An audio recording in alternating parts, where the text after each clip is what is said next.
ዘንድሮ ለኮንዶሚኒየም ተመዝጋቢዎች ቤት እንደሚሰጥና እጣ የሚወጣበት ጊዜ ይፋ ተደርጓል። 97,000 ቤቶች እየተገነቡ ሲሆን ገንዘብ ሲቆጥቡ የነበሩ ዜጎችን ቅድሚያ ታሳቢ ለማድረግ መታቀዱን መንግስት አስታውቋል። በሌላ በኩል ደግሞ አዲስ የመኪና ሕግ በመዘጋጀት ላይ መሆኑን ሰምተናል። ፖሊሲው በነዳጅና በኤሌክትሪክ የሚሰሩ መኪናዎችን ታሳቢ ያደረገ መሆኑን አውቀናል። ሰላም ቤተሰቦቻችን፣ መረጃዎቹን የት ሀገርና የት ከተማ ሆናችሁ እየተከታተላችሁ እንደምትገኙ በሀሳብ መስጫው ላይ ጻፉልን። አሁን ዝርዝር መረጃዎቹን አንድ በአንድ ወደ እናንተ እናደርሳለን። እስከ መጨረሻው አብራችሁን ቆዩ።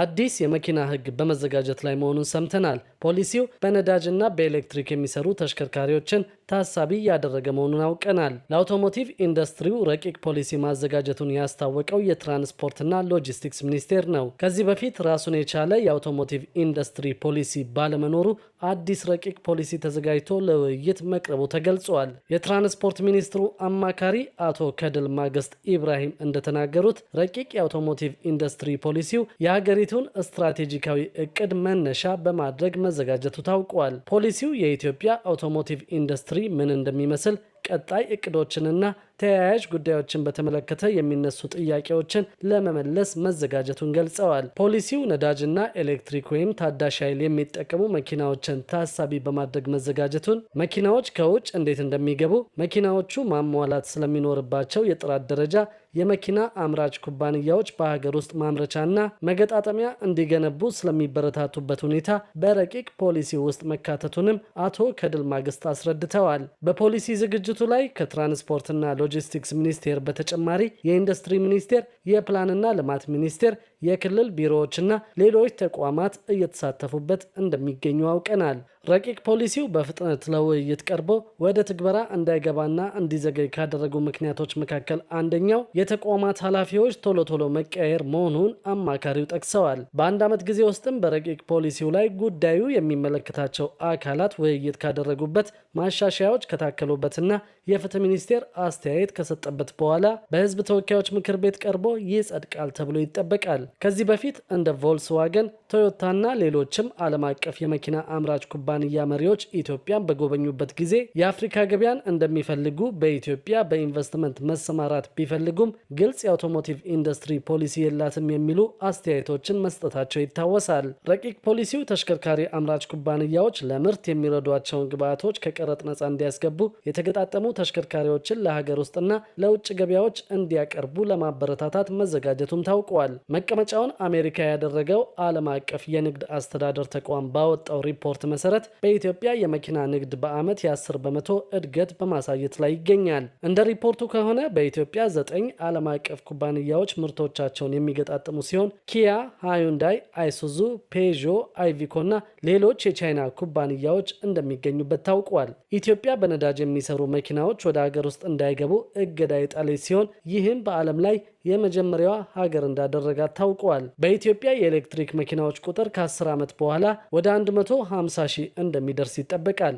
የትራንስፖርትና ሎጂስቲክስ ሚኒስቴር ከዓመታት በፊት ይፋ ባደረገው ሪፖርቱ በኢትዮጵያ የተሽከርካሪዎች ቁጥር ከ1.2 ሚሊዮን በላይ የደረሰ ሲሆን ከዚህ ውስጥ ግማሹ በአዲስ አበባ ከተማ እንደሚገኙ ታውቋል። በሌላ በኩል ደግሞ ዘንድሮ ለኮንዶሚኒየም ተመዝጋቢዎች ቤት እንደሚሰጥና እጣ የሚወጣበት ጊዜ ይፋ ተደርጓል። በዚህ መሰረት የቤት ባለቤት ለመሆን ገንዘብ ሲቆጥቡ የነበሩ ዜጎችን ቅድሚያ ታሳቢ ለማድረግ መታቀዱን ነው መንግስት ያስታወቀው። በአዲስ አበባ በ2018 ዓ.ም በጀት ዓመት ለመገንባት ከታቀደው 100 ሺህ ቤቶች ውስጥ የ97 ሺህ ቤቶች ግንባታ እየተፋጠነ እንደሚገኝ የከተማዋ ከንቲባ አዳነች አቤቤ ገልጸዋል። ከንቲባ አዳነች አቤቤ እንደተናገሩት ከሆነ ከተማ አስተዳደሩ እያካሄደ ካለው ዘርፈ ብዙ ልማት ውስጥ ለቤት ልማት ልዩ ትኩረት መስጠቱን አመልክተዋል። በ2018 ዓ.ም ለማከናወን ከታቀደው 100 ሺህ የቤቶች ግንባታ ውስጥ የ97 ሺህ ቤቶች ግንባታ በአስደናቂ ሁኔታ እየተፋጠነ ይገኛል ሲሉ ገልጸዋል። በግንባታ ላይ ካሉ 17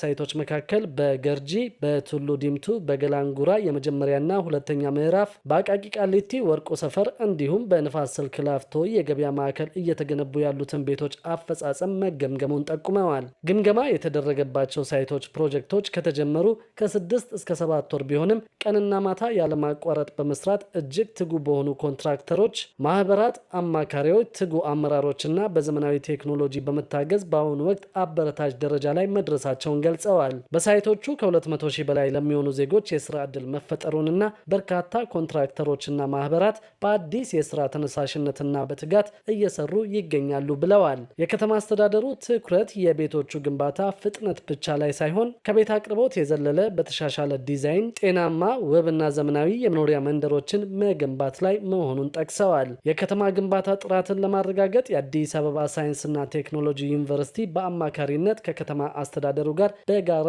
እየሰራ እንደሚገኝም አመልክተዋል። እየተገነቡ ካሉት ቤቶች ውስጥ 50 ሺዎቹ በከተማው በጀት የሚገነቡ ሲሆን የተቀሩት 50 ሺዎቹ ደግሞ የሚገነቡት በመንግስትና በግል አጋርነት መሆኑን ጠቁመዋል። ቀደም ሲል እንደዚህ አይነት ሰፊ የቤት ልማት አይደለም በከተማው በጀትና በአንድ ዓመት ቀርቶ በተለመደው የባንክ ብድር እንኳን በየ5 ዓመቱ 100 ሺህ ተሰርቶ ቢሆን ዛሬ በሚሊዮኖች ተመዝግበው ለረዥም ዓመታት እስከ ዛሬ የሚጠባበቁና ከ60 ቢሊዮን ብር በላይ የኮንዶሚኒየም የቦንድ ዕዳን ተረክበን ለመክፈልና ለማስተናገድ ባልተገደድን ነበር ሲሉ ተናግረዋል። አሁን እየተገነባ ያለው ቤት ከነዋሪዎች ሰፊ ፍላጎት አንጻር አቅርቦቱ ገና ቢሆንም የቤት ችግርን በዘላቂነት የመፍታት ስራው ተጠናክሮ እንደሚቀጥለው ከንቲባዋ የተናገሩት ለሀገሪቱ የመጀመሪያ የሆነው ኮልድ ፎርምድ ስቲል የግንባታ ቴክኖሎጂን በመጠቀም የሚገነቡ ቤቶች ከ60 እስከ 70 በመቶ የግንባታ ግብዓት ወጪን እንደሚቀንስ ደግሞ የአዲስ አበባ ቤቶች ልማት ኮርፖሬሽን አስታውቋል። የኮርፖሬሽኑ ዋና ዳይሬክተር ኢንጂነር ቶማስ ደበሌ በመዲናዋ የሚከናወነውን የቤቶች ግንባታ አስመልክቶ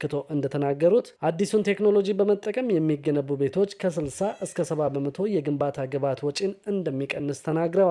በመዲናዋ የቤት ልማት ፕሮግራም ረዥም ዕድሜ ቢኖረውም በስርዓት ባለመመራቱ ምክንያት ከተማ አስተዳደሩ ለበርካታ ዕዳ ተዳርጎ እንደነበር አይዘነጋም ሲሉ ገልጸዋል። ከተማ አስተዳደሩ ይህንን ታሪክ ለመቀየርና አሻሽሎ ለመምራት የስራ ባህልን ማሻሻልና ማሳደግ እንዲሁም አዳዲስ የቤት ልማት ቴክኖሎጂዎችን ወደ ሀገር በማስገባት ላይ እንደሚገኝ ተጠቅሷል። ለዚህም ከተያዘው ዓመት ጀምሮ በመዲናዋ 100 ሺህ ቤቶችን ለመገንባት ታቅዶ ዘርፈ ብዙ እንቅስቃሴዎች እየተደረጉ እንደሚገኝ ነው ዋና ዳይሬክተሩ የተናገሩት። በዚህ የቤት ልማት ፕሮጀክት ቀደም ሲል የቤት ባለቤት ለመሆን ገንዘብ ሲቆጥቡ የነበሩ ዜጎችን ቅድሚያ ታሳቢ ለማድረግ መታቀዱም ነው የተገለጸው። ለኢትዮጵያ የመጀመሪያ የሆነውን ኮልድ ፎርምድ ስቲል የግንባታ ቴክኖሎጂን በመጠቀም 26 ሺህ ቤቶችን ለመገንባት ከንቲባ አዳነች አቤቤ የመሰረተ ድንጋይ ማስቀመጣቸው ይታወሳል። ቤቶቹ ከዚህ ቀደም ከሚታወቀው የመኖሪያ ቤቶች በብዙ እጅ የተሻለ የቆይታ ዘመን እንደሚኖራቸው አመልክተው ይህም የከተማዋን ነዋሪዎች የቤት ፍላጎት ለማሟላት የሚደረገውን ጥረት በማገዝ ረገድ ከፍተኛ